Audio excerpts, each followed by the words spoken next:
have horrors to sow, lives to reap. Let me make them regret being free. Let me tear their flesh from them and murder their dreams. What are you doing? Why are you still holding back? Have you forgotten what they said to us? What they did? They think you're a monster! Prove them right. I mean, monsters are cool too. Why should the popular win while the hated lose? It's tragic. If that's how the world works, then I will become the strongest monster. And I'll lose to no one. I am not your enemy! I am the enemy! But how do you detach yourself from your emotions? It's not about detaching yourself from your emotions. I feel every single emotion. It's just about let using it them. go. It's using them all in a positive direction. Yeah. If I feel extremely happy and excited, I'm going to use that as motivation or energy to do amazing things and do good and work hard. If I feel absolutely depressed and distraught, I'm going to use that as endless energy and motivation to do amazing things and work hard. It doesn't matter what you give me. Energy cannot be destroyed. It can only be converted and transferred. It doesn't matter what fuel you give me. If you give me diesel, petrol, kerosene, vodka, doesn't matter what you put inside of my engine. Hard work is going to come out. Absolutely. Success. That's all I know how to do. Yeah. That's all I know how to do. It doesn't matter what fuel you put in my engine. My engine only knows how to do one thing, and that is succeed. That's all I know how to do. Yeah. So it doesn't matter what you feed me with. I'm going to be massively successful regardless. Yeah. Doesn't change it. Yeah. I can't imagine truly wanting to quit something and not being able to quit. I can't imagine it. Like, when I talk to people who say, I want to quit smoking, I say, when? They go, oh, well, soon. Well, that means you don't want to quit. You want to keep smoking for a while and quit later. Like, I could quit cigars today. Like, it wouldn't even plague my mind. Like, if I wanted to quit, I'd quit. I can't imagine a mind frame or a mindset where I want to do something and can't do it. Right. So it's almost difficult for me to answer that question, because if you have that kind of mind, if your mind is so fundamentally broken that you cannot do with your own mind what you want to do, Right. you know, like that, then you're just fucked, right? Life is hierarchical. There's always going to be kings and there's always going to be peasants. If you have a mind that you can't control, then you're never going to be a king. You're going to be a peasant. That's your life. You have a peasant's life ahead of you, and that's your destiny. Enjoy, right? There's always been peasants. That's life. But I believe that the most important thing you can do as a man is to gain control of your mind. Once you have control of your mind, life is so ridiculously easy. It's so ridiculously easy. It's so easy to be in. People say to me, Tate, you're in good shape, but all you do is drink vodka and travel the world. You're never even home. You never even have a gym. How do you do it? It's ridiculously easy if you control your mind. If I decide to do 1,000 push-ups, I'll do them. Maybe I have to do them one at a time. Maybe I'll get tired. Maybe I need a break. I'm going to do 1,000 because I said I'm going to do 1,000. It's not fucking hard. Everyone knows what you're supposed to do. Once you control your mind, it's easy, right? Getting over a breakup with that bitch. You miss that girl, you're upset, you miss her with all your heart, da-da-da. But once you realize she's gone, if you control your mind, she's gone now. She's gone now, gonna miss her. That's a shame. Off to the gym. You either control your mind or you don't. And all of these things stem from the same problem. It's something you can do. It's something that is learned. It's something that is taught. But it's something that I needed to survive. So for me, it's easy, right? It's all I've ever known. Right. But people have they don't need it to survive, so they never develop the skill. That's just how it works. At the end of World War II, when men went to Europe and saw unspeakable horrors at the end of World War II, did they all come home and need therapy, or did they all come home and get back to life? Get back to life. Because everyone was taught to have a mind that they control because they needed it to survive. There's no one else. That's how life worked back then. Now imagine there was a war that big. Imagine the fucking therapy, the fallout, the fucking bullshit. No one would be able to fucking even just go back and I'm not saying they didn't see bad things. I'm not saying it's not hard. It's fucking horrible. But that's how it works. That's life. Like, I've seen shit. Like, we've all had our trauma. You have to get through it. Like, why would I give a shit about, being strong or having the fight to protect? The reason I care about being strong is so I can not only protect myself, but protect people I care about. The reason I want to be rich is not only so I can buy myself stuff, so I can provide for my family. Yeah. Like, every single position of strength comes with a derivative of softness underneath it. There's some emotion involved in it. If I was really a person who had no soft side whatsoever and I didn't give a fuck, I don't think I'd be the way I am. I think I'd be complete opposite. I think There are people like that who are so inherently selfish, but those people are not successful people. Those are people who sit on the couch all day, watch TV, smoke weed, and do nothing, or go and rob grandmas. Like, I don't consider myself an emotionally hard person.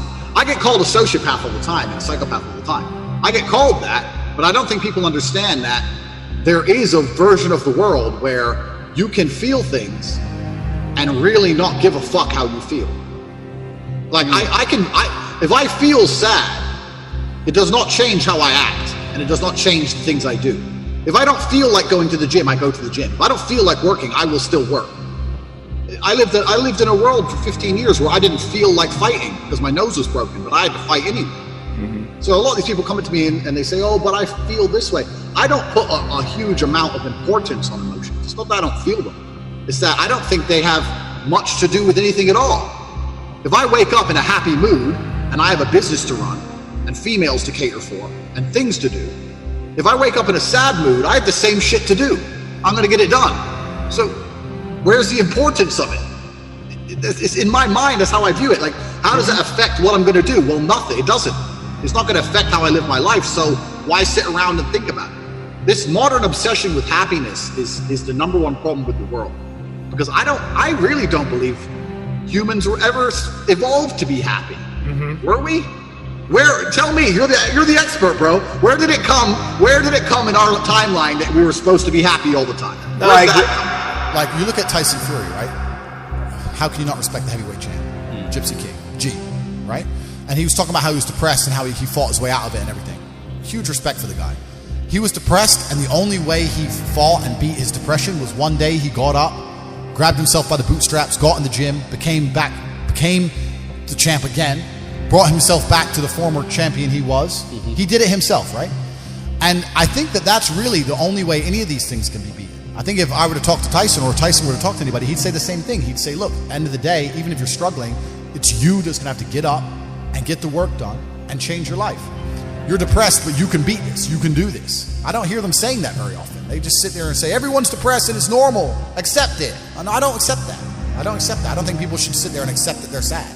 Change it. I think only you can change it. That's what I believe. It's absolutely incredible to me that people will go through life and defend this debilitating disease, right? They'll stick up for depression because it's a cure-all excuse. It's their excuse to not try very hard, and they can pull it out in the bag. Well, look, I'm depressed. I said on the last show, I'll actually tell you why I'm calling myself Dowson recently. On the last show, there's a clip. If you watch my last one-on-one interview, and I talked about two men in haunted houses. Yeah. And I said that depression, you can only become clinically depressed if you believe in depression. I'm not saying you cannot feel depressed. I'm not saying you cannot feel sad. I'm not saying bad things won't happen to you. I'm not saying every day is sunshine and fucking rainbows. I'm saying the mindset that you enter, like Skippy, that you are depressed and you can do nothing about it and it can't be fixed, is accepting clinical depression as a disease. If you accept it exists, then it can damage you, right? If I become sad, I know there will be a day where I'm no longer sad. But if I become sad and I believe in depression, then I'm gonna sit there and go, maybe I'm gonna feel this way forever. I can't help this. On the line, it says that I have something wrong with my brain chemistry. It says that everybody feels depressed and it can't be fixed. It says I need to take a bunch of pills. It says I need to go to a therapist. It says I'm gonna have, and you start to believe in it and it gets worse. It's the belief which gives it power. I gave an example last time I was on this show. I said you take two men, both in haunted houses. One believes in ghosts, one doesn't. There's the same noise in the night. The one who believes in ghosts starts crying his eyes out. Now he's scared of ghosts, wants an exorcist. He's sitting there in bed, panicking. The guy who doesn't believe in ghosts says wind and goes back to sleep. Same noise. The reason one of them is being tormented is because of his belief. By absolute coincidence, when I was busting a bitch up in Street Fighter, I won as Dowson. And Dowson had a win quote. You know when you win and at the end it shows the frame and the other quote? His win quote was this: my flame was only an illusion. It burned you because you believed. Now, I cannot deny that feeling depressed is real because every single human on the planet sometimes feels depressed. Feeling depressed is real, but being a depressive or having depression is something else. I accept that if I do feel depressed or I do feel sad or I do feel negative, which is actually very rare for me, but if it does ever happen, I understand I'm human and it's an emotion I'm going through and it will pass.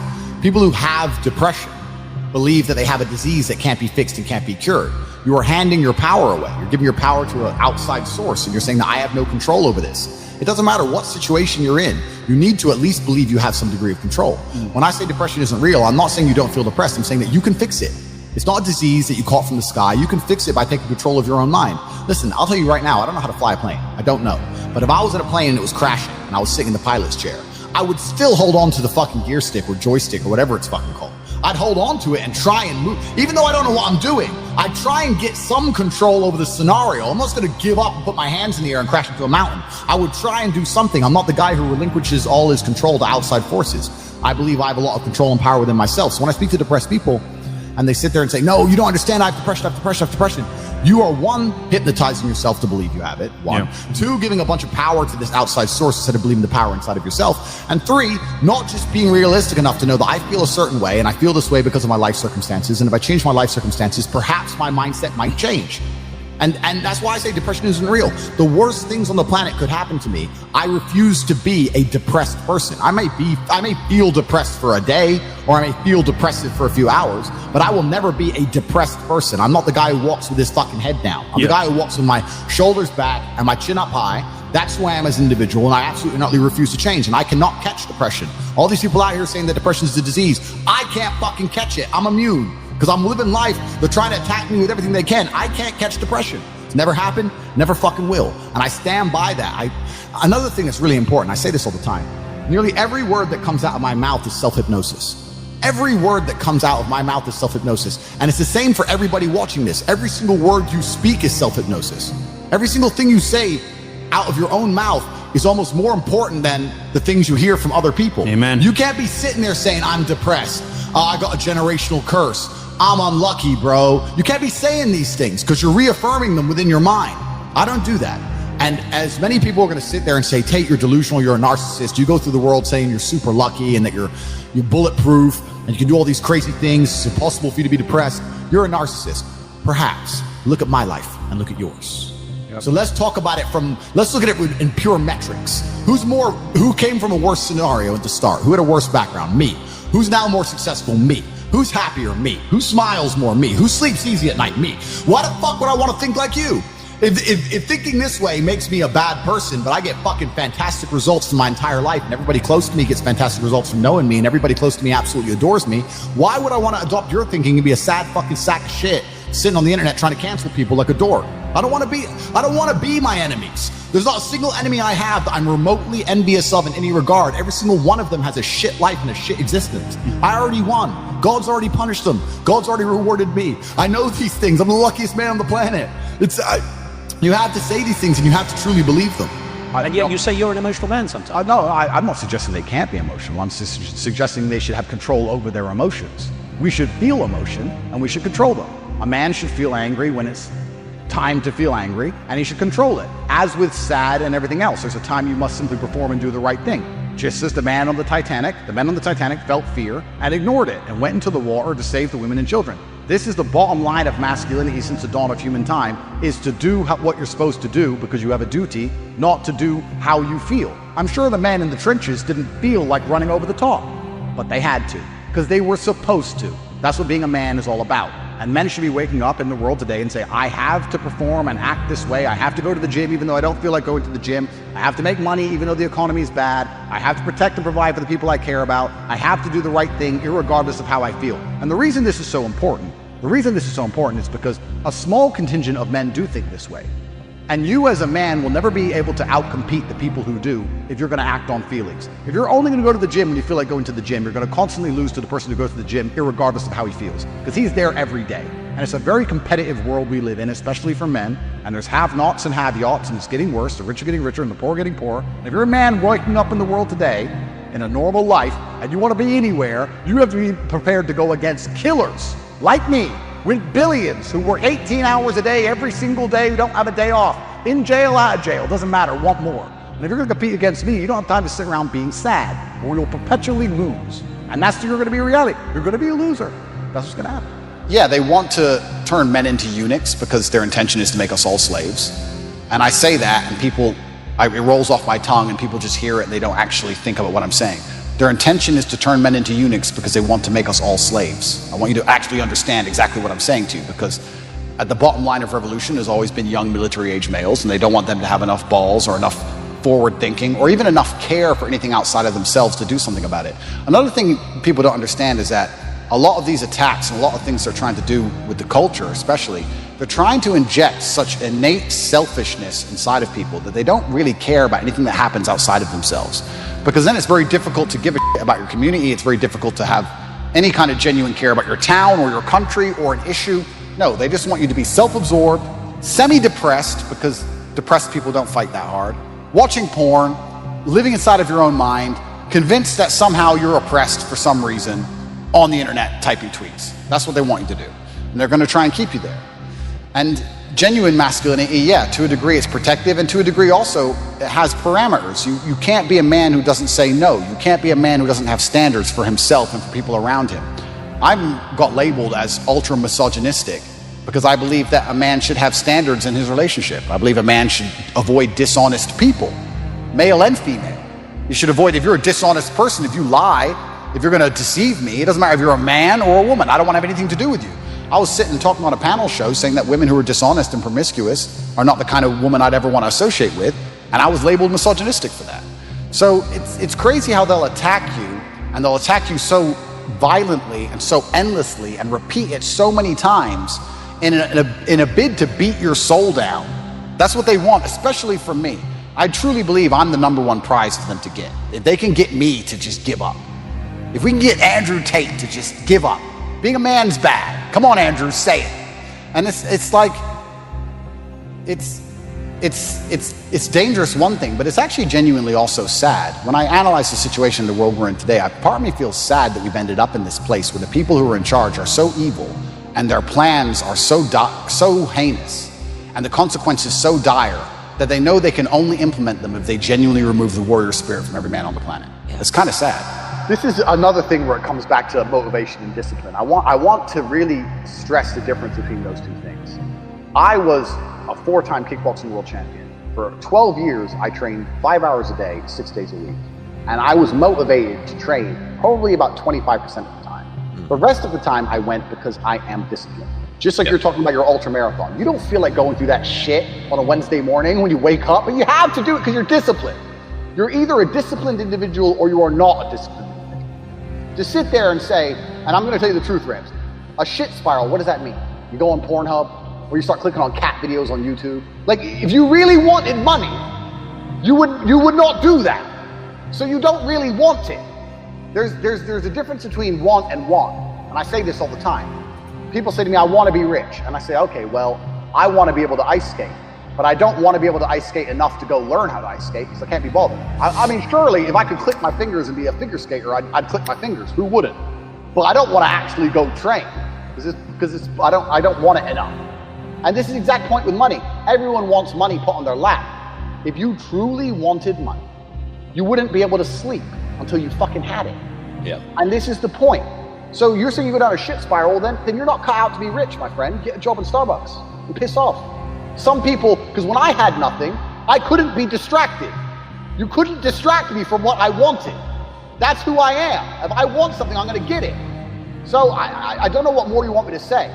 I do not need to be motivated. I'm a disciplined person. If I allocate X amount of time to work, I'm going to do it. Now, I do have, not to do a plug or anything, but on CobraTake.com on my website, I do have like a mental focus resilience training program. So if you do want to go through a program which I put together, which is going to teach you how to be disciplined, then you can go there and buy it. But that is the bottom line answer. It's discipline. You're going to have to work when you don't feel like working. That's how it's going to have to be, or you're never going to be in it. I don't believe in things that take away power from me. I don't care if depression is real. I don't care if I'm wrong. I don't believe in something that takes away power from me because I can't become depressed if I don't believe in depression. And that allows me to shield my mind from the idea of being a depressed person. I can feel depressed temporarily, but I can never become a depressed person because it doesn't exist. You can lock me in a Romanian jail cell for 93 days with cockroaches. I will not be depressed I will feel a little bit sad, of course, but I will never become a depressed person because I don't believe in it. And when I say this, depressed people are like, no, depression's real, it's ruined my life, it's taken everything from me, depression's real. I said, you sound like it's promotional team. You sound like it's their PR god. team. It's their god. They're worshiping it. You're worshiping it because it gives you a cure-all excuse for your monumental failures, as opposed to waking up and going, you know what, maybe I'm a fuck-up. Nothing to do with depression. Maybe I've just been fucking up. Maybe depression isn't real and I've just been fucking up and I should fix a few of these things. What have I been reaping? Absolutely. And you'd be amazed how depression will lose power over your life and lose its ability to destroy your life if you stop giving it so much respect and just wake up and say, let me fix X, Y, and Z. What can I control? One of the only things, Ramsey, listen to me. One of the only things in this world you can control is your state of mind. You can't control the weather. You can't control other people. You can't even control your health. You might get a brain hemorrhage, or you might get hit by a bus, or you might get assassinated. One of the very few things in the world you have genuine control over is your state of mind. You decide if you're a disciplined person. You decide if you're a happy person. You decide if you're a depressed person. These are things that in real time you can affect in your brain. This is all you can control on Earth. If you can't control that, then you're just a feather in the wind. And life's gonna blow you around and you might land somewhere good, you might land in dog shit, nobody knows. So if you're gonna be that kind of person, then you're at, like you said it perfectly, you have no will, then you're just at the whims of the earth. Who knows? You're gonna watch something on TV and they're gonna tell you something and you're gonna believe it, and you're gonna march and hold the sign and blah, blah. You're gonna be an idiot. Yeah. Your state of mind is what you should be able to control. If you can't wake up and say, today I'm making some money, and actually try your very, very best, and actually stay dedicated to that task. If you can't do that, you're fucked.